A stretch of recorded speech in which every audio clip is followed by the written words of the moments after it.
Madam President, I am here today for the 243rd time to call on this chamber to wake up to the reality of climate change. I thank my colleague, Senator Cornyn, for his recent statement acknowledging that the days of ignoring this are over. Now, it's time to do something with keeping global warming below the 1.5 or 2 degrees centigrade threshold, our target. I speak regularly about the fossil fuel industry's relentless grip on Congress and how that grip prevents action on climate. Don't get me wrong, they're still at it. But they're not the only thing slowing progress. Another impediment is the wide swaths of our news media that cover the issue torpidly, or not at all, or as actual propagators of falsehood. Look at the big climate stories the media ought to be covering just from 2018. 2018 brought 2 landmark climate science reports. One was the Intergovernmental Panel on Climate Change report on what warming of 1.5 degrees Celsius above pre-industrial levels will do. The other was the Trump administration's own National Climate Assessment. These 2 studies delivered the starkest warnings on climate change ever. That the damage from climate change is already occurring, that world economies are now at risk, and that we are almost out of time to prevent the worst consequences. Even the fossil fuel industry and its stooges in the Trump administration didn't contest the science behind these reports. They know their science denial campaign is phony. They know the real science is irrefutable, so better to hide from it than fight it, I guess. 2018 also brought devastating natural disasters linked to climate change. Out west, wildfires in California broke records. Hurricanes supercharged by warming oceans slammed the East Coast, Gulf Coast, and Caribbean. Floods, droughts, and rising seas were reported across the United States and around the globe. 2018 also brought dire warnings of economic dangers from climate change. At the UN Climate Summit in December, a group of 415 global investors, not environmentalists, investors, managing $32 trillion of investments, warned that unless carbon emissions are urgently cut, the world faces a financial crash worse than the 2008 economic meltdown. The group called for the end of fossil fuel subsidies and the introduction of substantial prices on carbon to rebalance the market failure.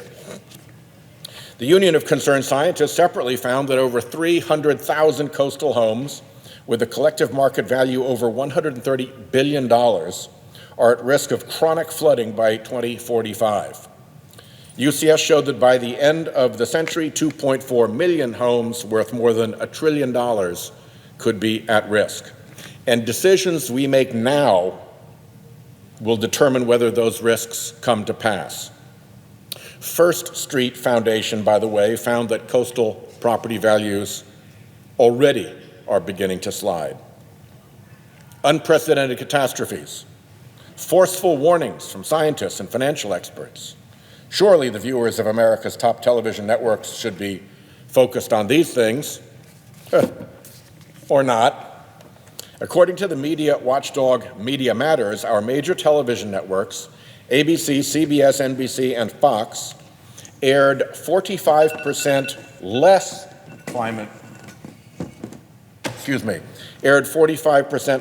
climate change coverage on their marquee news programs in 2018 than in 2017. Climate coverage on network nightly news and Sunday morning political shows fell to just 142 minutes in all of 2018, down from an already lame 260 minutes in 2017. That's less than 1 minute a day of coverage from all 4 major networks combined. Kudos to NBC, which actually upped its coverage by about a quarter from the year before. Without NBC, the numbers look even worse. Media Matters found CBS's climate coverage down 56% from 2017 to 2018. Fox News Sundays down 75%, and ABC's down a whopping 81% from pretty low performing to begin with. I have noticed this trend, so I've begun keeping an eye on the Sunday show's coverage this year. Each month I look at how many substantive segments on climate change each show runs. It's not good. In April, for instance, there were only 2 substantive segments on climate change across all 5 shows. They have basically become Sunday morning political gossip columns. And if you move from quantity to quality, well, with TV still the top way Americans get their news, the quality of news coverage really matters. How are television news shows doing in that department? Too often, also badly. Many of these shows still give airtime to clownish climate deniers, just to create a pro and con. The Weather Channel tracked reaction on television shows to the Trump administration's National Climate Assessment this past fall and found airtime still given to debunked climate nonsense. The American Enterprise Institute's Danielle Pletka's ridiculous falsehoods about recent cold weather, for instance. Conservative political commentators Rick Santorum and Stephen Moore's argument that climate scientists cooked up the assessment to enrich themselves, and a member of Congress's argument that our climate always changes and we see those ebbs and flows through time, as if million-of-year climate changes are in any way comparable to the rapid punch in the face that we're giving to our climate with carbon emissions right now, man-made. Allowing this falsehood on the air tilts Americans' perception of climate change. Quote, placing a climate contrarian beside a scientist is effectively shrinking the 97% consensus on this issue to 50%. 2 people arguing opposite sides, the Weather Channel pointed out. In the Columbia Journalism Review last month, author and journalist Mark Hertsgaard and editor and publisher Kyle Pope described this troubling trend as follows. I quote them: "Climate deniers are still given respectful treatment by U.S. news outlets across the ideological spectrum. They in fact deserve to have their social licenses revoked, just as tobacco companies did. More than anyone else, it is climate deniers who got us into this mess. They don't get to decide what we do about it now." I will interrupt my remarks per the existing order so that the Majority Leader may continue. Again, please strike that interval from the record. Again, on this front, NBC has been the best. In December, NBC's Meet the Press devoted an entire show to climate coverage, delving into the science and discussing climate solutions in detail. It began with a clear message from host Chuck Todd. He said, "We're not going to debate climate change, the existence of it. The Earth is getting hotter, and human activity is a major cause, period. We're not going to give time to climate deniers. The science is settled, even if political opinion is not," end quote. That is the right place to start the discussion in the media on climate change. Facts are facts. Falsehood is falsehood and does not deserve equal time. I hope other networks take note. If they want to cover climate denial, cover it the way it should be covered, investigatively, as a fraudulent enterprise with big secret money behind it. Trust me, there's lots to investigate. Don't legitimize lies. Newspapers and online news are a mixed bag. As a group, our top national papers are improving their coverage of climate change. According to the University of Colorado Boulder's International Collective on Environment, Culture, and Politics, the 5 major national newspapers, the Washington Post, the New York Times, the Wall Street Journal, USA Today, and the Los Angeles Times, published 282 articles about climate change in January 2009. A decade later, January of this year, those papers published 469, 282 up to 469. That's a good sign. So too, generally, is the quality of coverage. Big publications like the New York Times and Washington Post, and smaller, independent and web-based publications like Inside Climate News, Years of Living Dangerously, and Grist, have brought us into the midst of the climate crisis with brilliant reporting and storytelling. The Guardian, from overseas, may be the best of all. The Guardian just decided, as editorial policy, to use climate emergency, crisis, or breakdown instead of climate change, global heating instead of global warming, and climate science denier instead of climate skeptic. These outlets all offer readers captivating photos, videos, and graphics that illustrate exactly how the climate is changing and what that will mean. In Rhode Island, our Providence Journal has done exceptional reporting on carbon pollution's effects on our climate and oceans. This year alone, the Journal has published in-depth front-page articles on how Rhode Island's real estate market is already experiencing the effects of climate change, on scientists' warnings of massive flooding risk to coastal towns, and into the risks facing Providence's hurricane barrier as sea levels rise and storm surges loom in the decades to come. And here's an example of that, like that from our home state paper. With that, I will yield the floor to the Majority Leader and resume at the conclusion of his remarks.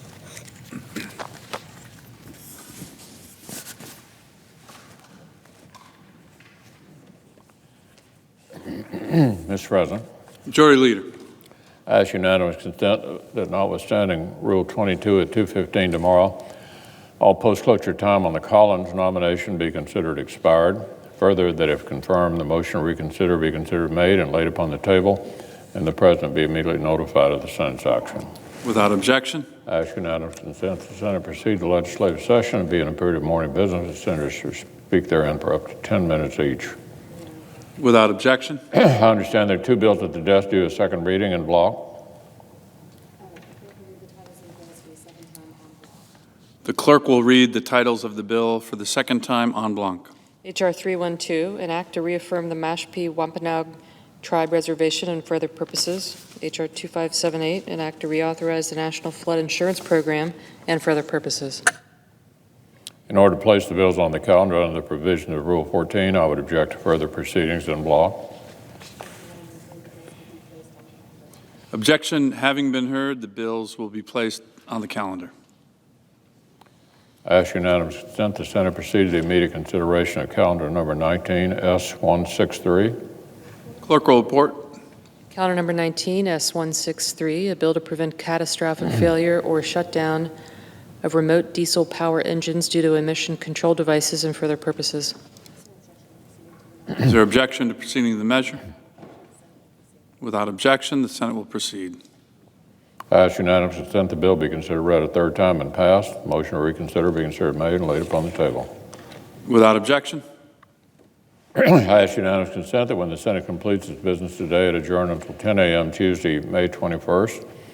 Further, that following the prayer and pledge, the morning hour be deemed expired, the journal of proceedings be approved to date. The time for the two leaders be reserved for their use later in the day, morning business be closed, and the Senate proceed to executive session and resume consideration of the Collins nomination. Finally, I ask the Senate recess from 12:30 until 2:15 to allow for the weekly conference meetings. Without objection. If there's no further business to come before the Senate, I ask to stand adjourned under the previous order following the remarks of Senator Whitehouse. Without objection. Mr. President, resuming my remarks, other Rhode Island papers like the Newport Daily News, the Westerly Sun, and EcoRI cover climate change in their communities with vigor and skill. They supply the news Rhode Islanders need to understand and prepare for the effects of climate change. Elsewhere, the record is not so good. Take USA Today, a paper with a circulation of 1.8 million Americans and a broad online readership. According to the University of Colorado, the paper ran 25 articles on climate change. In January 2009, it ran only 14 this January. On its editorial page, however, USA Today's editorial board wrote one of the strongest climate editorials so far this year, making the case for meaningful action on climate change. They cited real science, and they dismissed Republican leaders' cynical campaign against the Green New Deal. To quote them, "The critics owe this and future generations more than scorn. They have an obligation to put better ideas and solutions on the table," end quote, the editorial concluded. Bravo and well said to that. The reverse is the Wall Street Journal. Pretty good news coverage. It's a respectable news-gathering newspaper, in fact, a first-order one.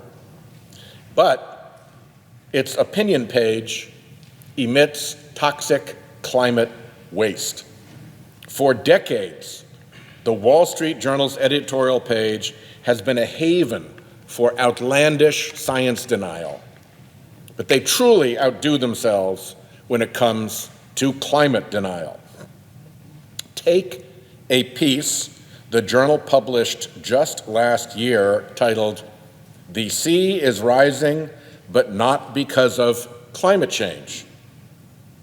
Riddled with scientific errors, it ignores all the legitimate science on climate change. The author, who they published, a notorious climate denier, has for years been affiliated with or funded by the Heritage Foundation, the Heartland Institute, the Cato Institute, a rogues gallery of industry-funded climate denial front groups. The sum of this is an American media too often asleep at the switch when warnings need to be made.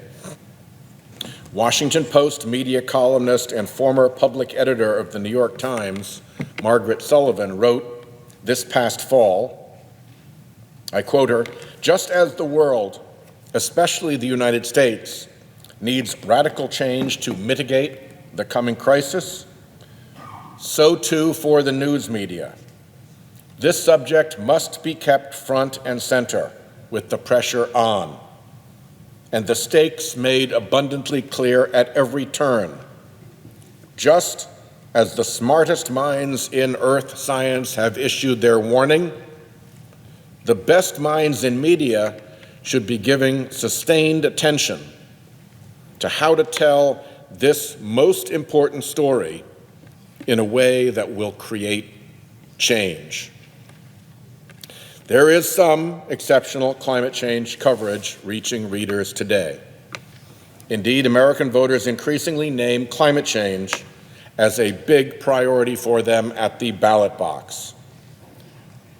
But the pace of climate disruption demands urgency. Columbia Journalism Review's Hertsgaard and Pope write, and I quote them, "If American journalism doesn't get the climate story right, and soon, no other story will matter." End quote. I yield the floor.